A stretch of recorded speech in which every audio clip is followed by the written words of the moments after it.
Ya, baik. Assalamualaikum warahmatullahi wabarakatuh. Ya, di sini kami dari kelompok 5 akan mempresentasikan tentang kebijakan fiskal dalam ekonomi Islam. Nah, kelompok 5 terdiri dari 4 orang. Yang pertama yaitu ada Muhammad Holik, ada saya sendiri, Salman Al-Farisi, ada Ferry Irawan, dan ada Dimas Jovanka.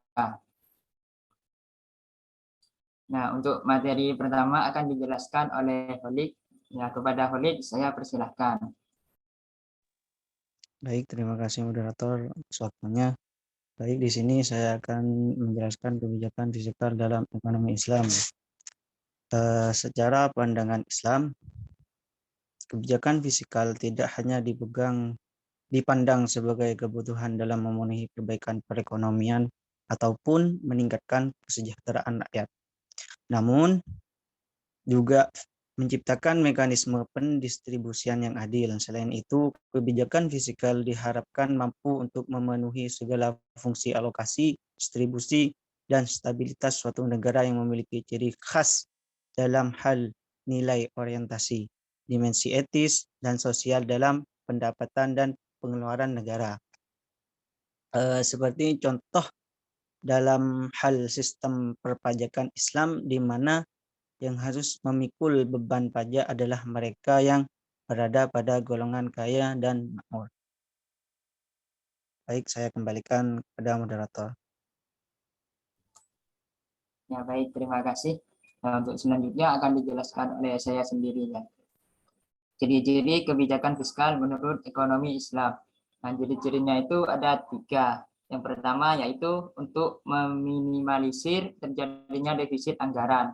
Maka pengeluaran negara dilakukan atas dasar pendapatan. Yang kedua yaitu dalam sistem pajak proporsional, beban pajak ditentukan berdasarkan tingkat produktivitas. Misal, kharaj di mana tingkat kesuburan tanah, metode irigasi, dan jenis tanaman menjadi objek yang menentukan besarnya pajak yang dibebankan. Yang ketiga yaitu penentuan zakat tidak ditentukan berdasarkan jumlah barang, melainkan berdasarkan hasil keuntungan. Sehingga tidak ada bebanan biaya produksi dalam mengeluarkan zakat.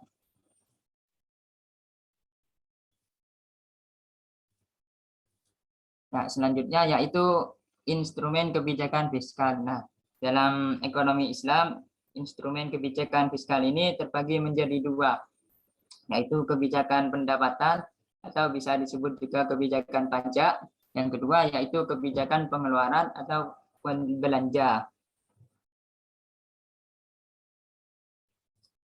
Nah, untuk selanjutnya akan dijelaskan oleh Ferry. Pada Ferry saya persilahkan. Baik, terima kasih Mas Moderator.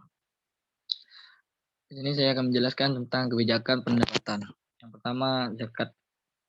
Zakat menjadi kewajiban bagi seseorang yang telah memenuhi syarat-syarat dalam Islam dengan mengeluarkan sebagian pendapatan atau hartanya untuk didistribusikan pada masyarakat yang juga telah diatur dalam Islam. Sedangkan infak, sedekah, dan wakaf bersifat sukarela yang dianjurkan oleh syariat Islam. Yang kedua yaitu kharaj. Penetapan kharaj sama jenisnya seperti pajak bumi dan bangunan, PBB. Namun berbeda dengan PBB, penentuan besaran pada kharaj didasarkan pada tingkat produktivitas dari tanah tersebut, bukan dari penetapan daerah atau wilayah.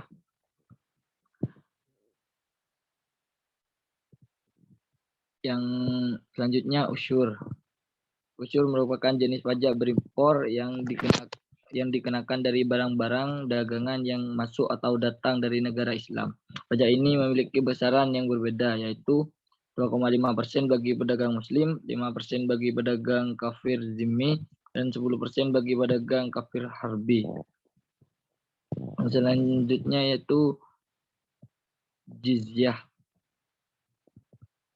Jizyah merupakan pajak bagi kalangan non-muslim sebagai kompensasi atau fasilitas sosial ekonomi, layanan kesejahteraan, serta jaminan keamanan bagi mereka yang tinggal di negara Islam. Selama mereka tetap pada kepercayaan, maka jizyah tetap berlaku. Namun jika mereka memeluk agama Islam, maka jizyah akan gugur. Yang selanjutnya yaitu goirimah.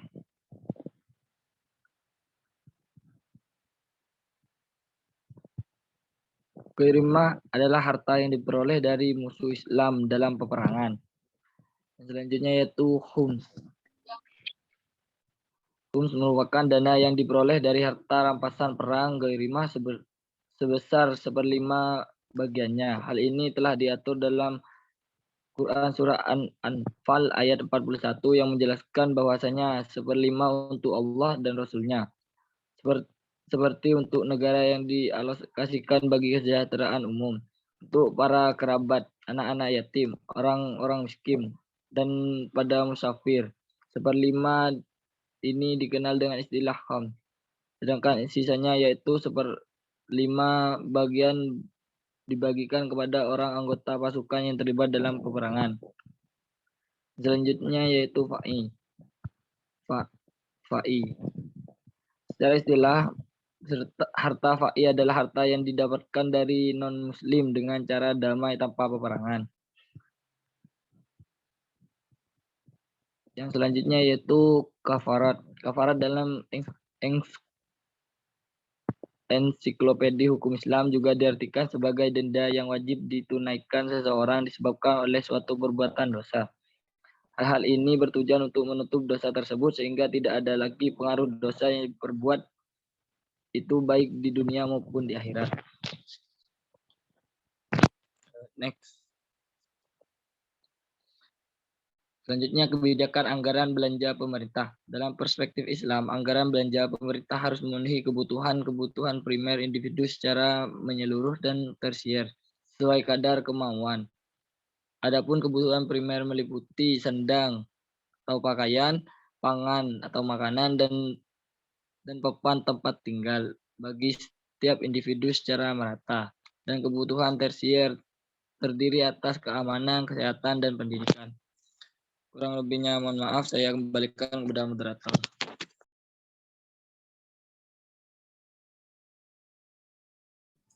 Ya, baik. Terima kasih Mas Ferry. Ya, untuk selanjutnya akan dijelaskan oleh Dimas Juvanka. Kepada Jo, saya persilahkan. Baik.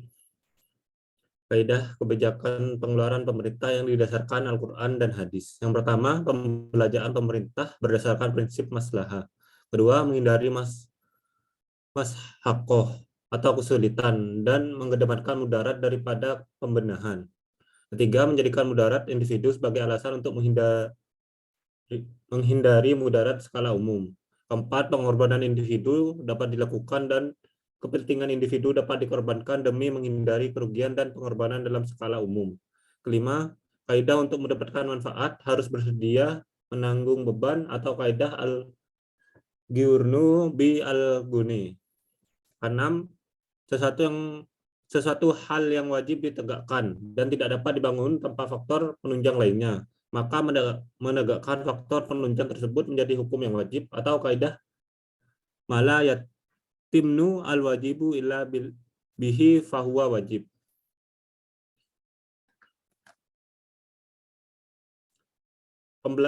Pembelanjaan negara harus didasarkan pada yang pertama, kebijakan belanja rutin harus berdasarkan maslahat umum.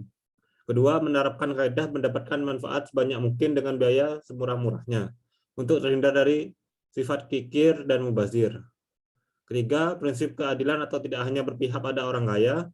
Keempat, prinsip komitmen dengan aturan syariah, yaitu menjauhi yang haram. Kelima, prinsip komitmen dengan skala prioritas syariah, yaitu mulai dari wajib, sunnah, mubah, atau darurah, hajiyat, dan kamaliyah. Sekian dari saya kembalikan kepada moderator. Ya, baik, terima kasih. Ya, mungkin sekian presentasi dari kelompok kami. Selanjutnya yaitu sesi tanya jawab. Silahkan kepada teman-teman yang ingin bertanya, saya batasi 3 pertanyaan.